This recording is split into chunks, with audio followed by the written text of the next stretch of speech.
And welcome to all of you. I'm so happy and proud to have such a wonderful crowd show up here today. This whole project has been a labor of love for the Historic District Commission of Goffstown, and we're especially proud to be able to dignify in a little bit better manner this beautiful little historic village of Grasmere. And I would like to acknowledge some very nice people that have showed up today. Senator Lou D'Alessandro, Representative Josh Dutton, or Representative of Carroll Shea Porter's Josh Dutton, who has brought us a letter from the Congresswoman, and our own Steve Monier, who is representing Senator Kelly Ayotte. And I would also like to mention Representative John Bird, who is here, and he and I are two of your representatives in Concord. Also, I just want to make a quick shout out to our great police chief, Pat Sullivan, who has been working to help us. He's going to be leaving us in January, and we're going to miss him terribly. Thanks for all you do, Pat. Okay, as I said before, this has been a labor of love. And when we got the idea to put up a statue, we thought, oh great, this is going to take us a long, long time. But it just so happened that last year the town had a 250th anniversary. And the co-chairs of that committee that put on that wonderful celebration we had all year long, Scott Gross and Elizabeth DeBrill, put their heads together and donated money so that we could do this much sooner than we ever would have been able to. I also want to acknowledge some wonderful, wonderful people.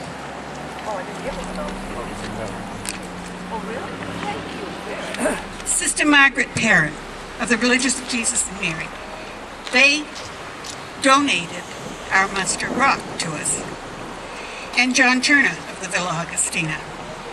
Lee Sperry of his Sperry Precast Concrete. They did the concrete base.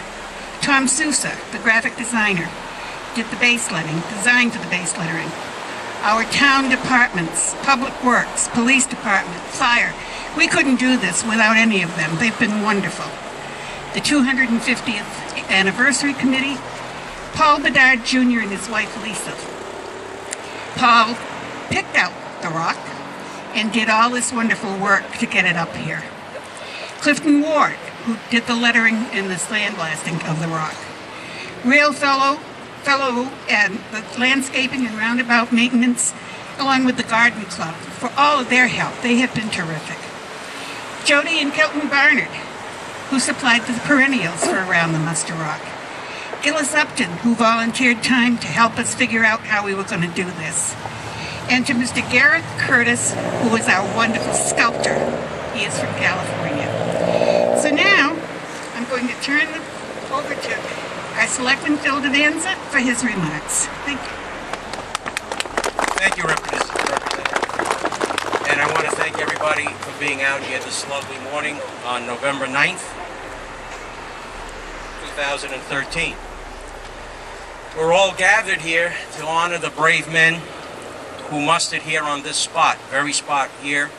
It was actually a little bit larger back then, but shrunk down to what we have here. They mustered here upon hearing the news of the Battle of Lexington and Concord on April 20th, 1775. There were 43 men. They dropped their plows in their fields and marched to Massachusetts, leaving behind their homesteads and their fortunes to offer support for the British. Upon arriving at Lexington and Concord, they found the encampment of militia from all over New England, where they formed into a regiment with other New Hampshire militia under General John Stark, and they fought at the Battle of Bunker Hill. Local legend has it that a bodyguard to General George Washington by the name of John Boswell is buried right here in Hillside Cemetery. For years, this part of town was known as Goffstown Center.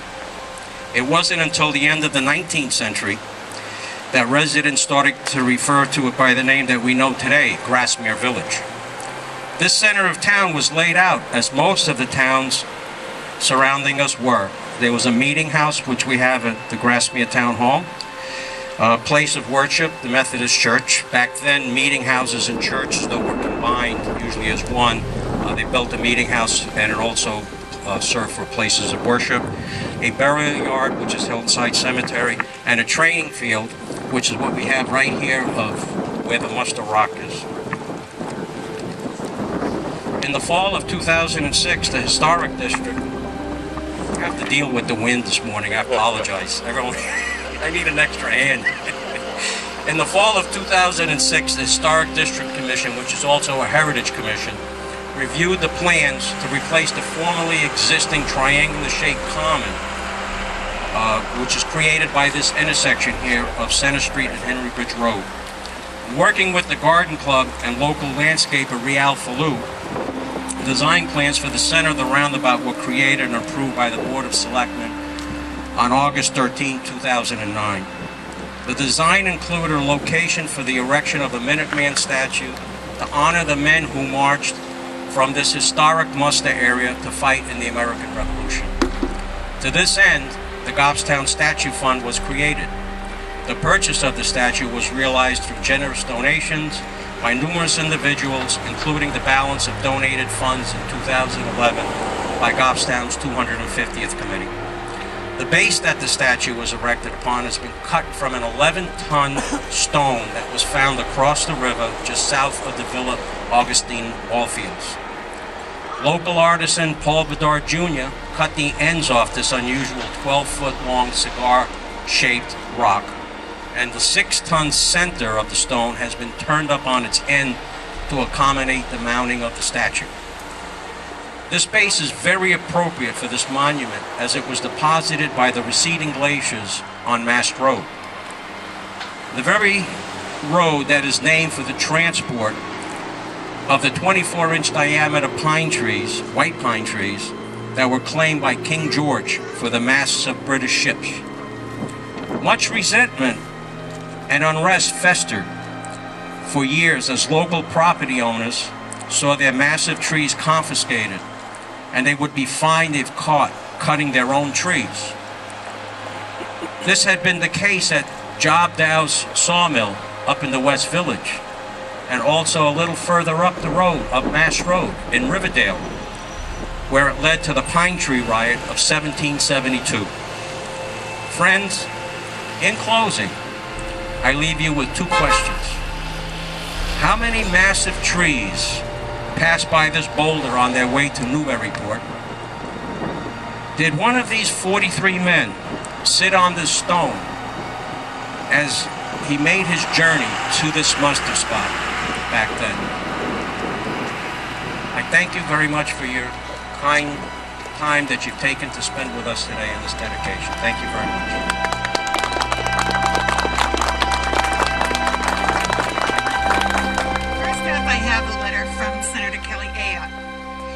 Commission members and friends, I commend the members of the Goffstown Historic District Commission for erecting this Minuteman statue at this historic Goffstown location.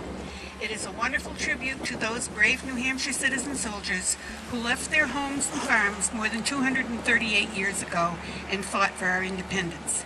In 2 days' time, on November 11th, in communities across the nation, we will honor and celebrate the service and sacrifice of America's veterans. How fitting it is that today, Goffstown commemorates America's original veterans, the patriots from the Revolutionary War. Thank you for helping us to preserve for future generations New Hampshire's rich heritage in the cradle of freedom. Sincerely, Kelly Ayotte, United States Senator.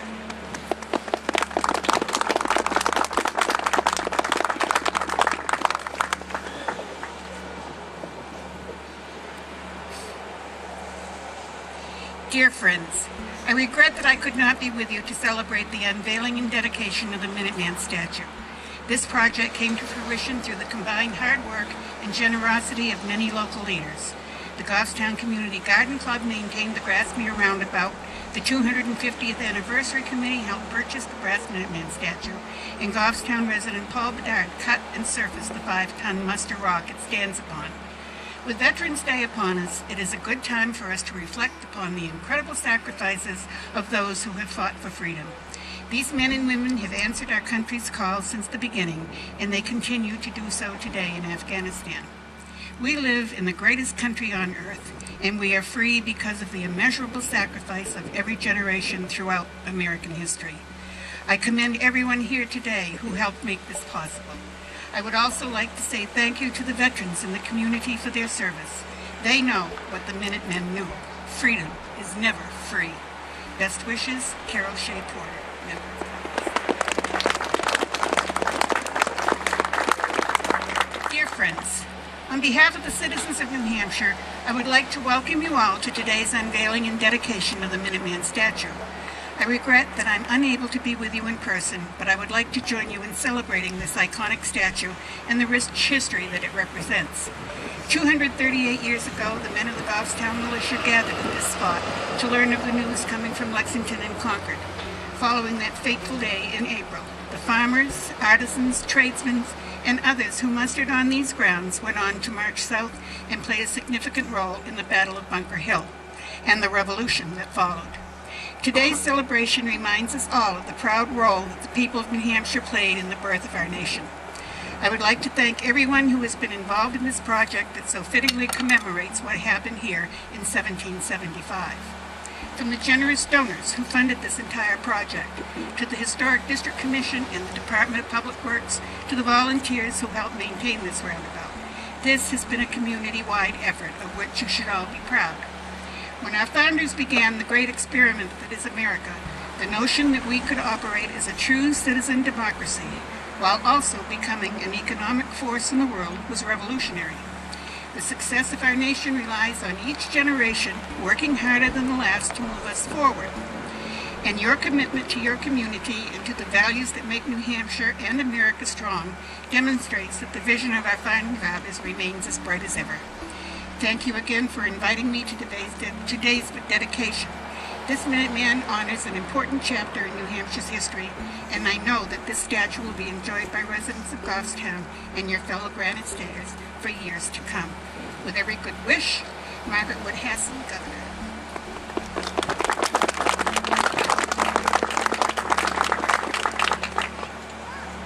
And now I would like to call upon Ben Hampton.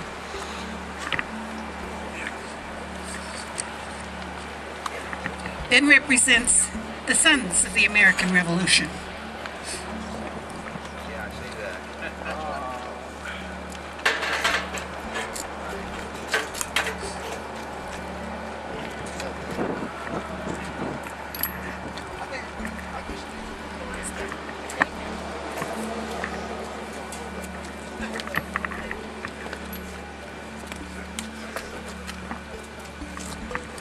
Well, good morning. Thank you very much for inviting us. A little brief history. Selectman Devanza talked about John Stark and his getting together. Well, yes, soon after the Battle of Lexington and Concord, he went down to Medford, and he was working with a group of about 1,500 New Hampshire volunteers, all Minutemen. The requirement for a Minuteman, every man 16 to 60 was required to have a musket, a knife, and a hatchet, and be ready to go to work, defending his country at a minute's notice, and that is what John did. John fought at the Battle of Breed's Hill, better known as Bunker Hill.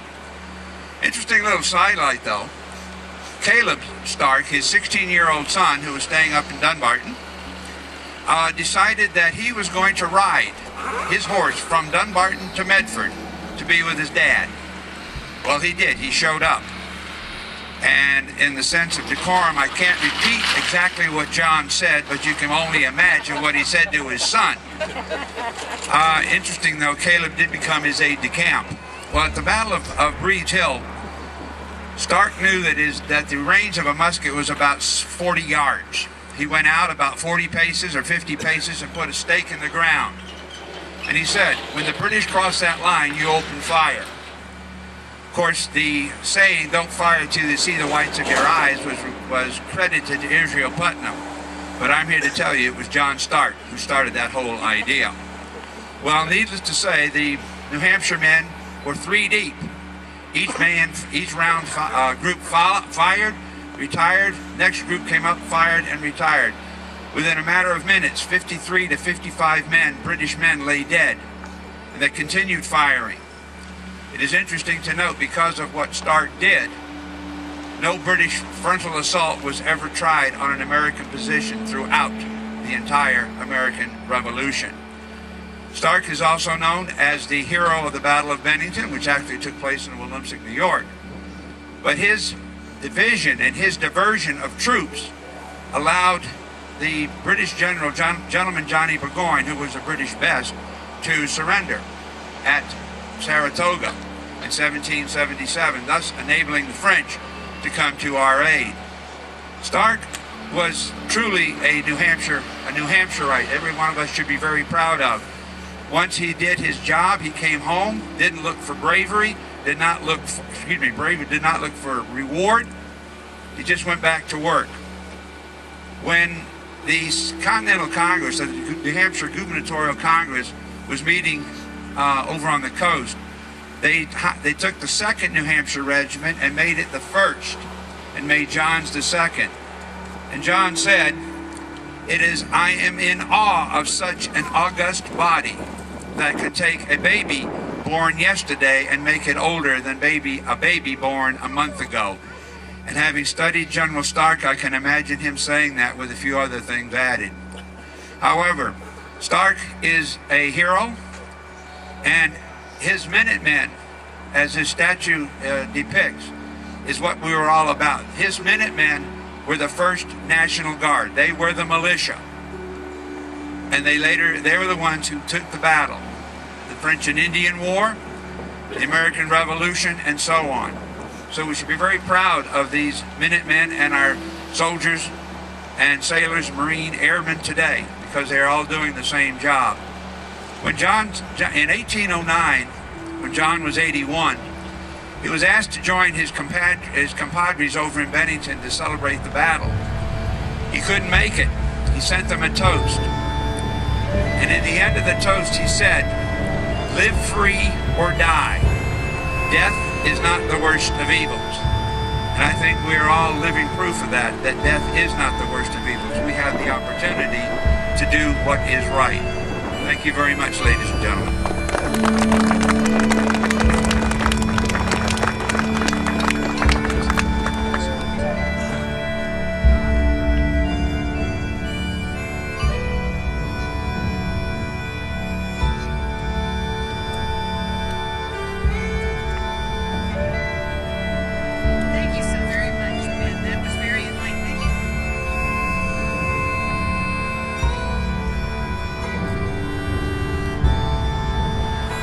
It's wonderful that we get a chance to recount our history and live it again.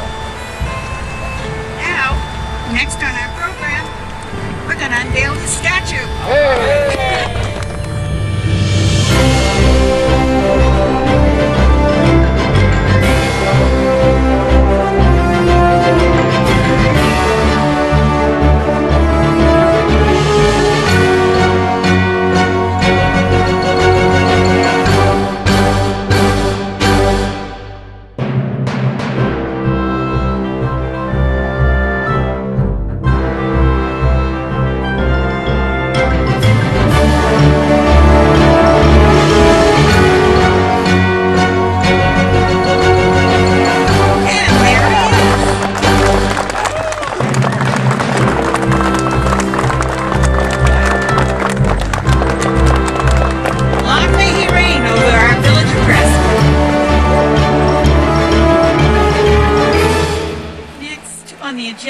As we will file back up to the town hall, and we will have the Pledge of Allegiance to the flag, and followed by the firing of the Molly Stark cannon.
one nation,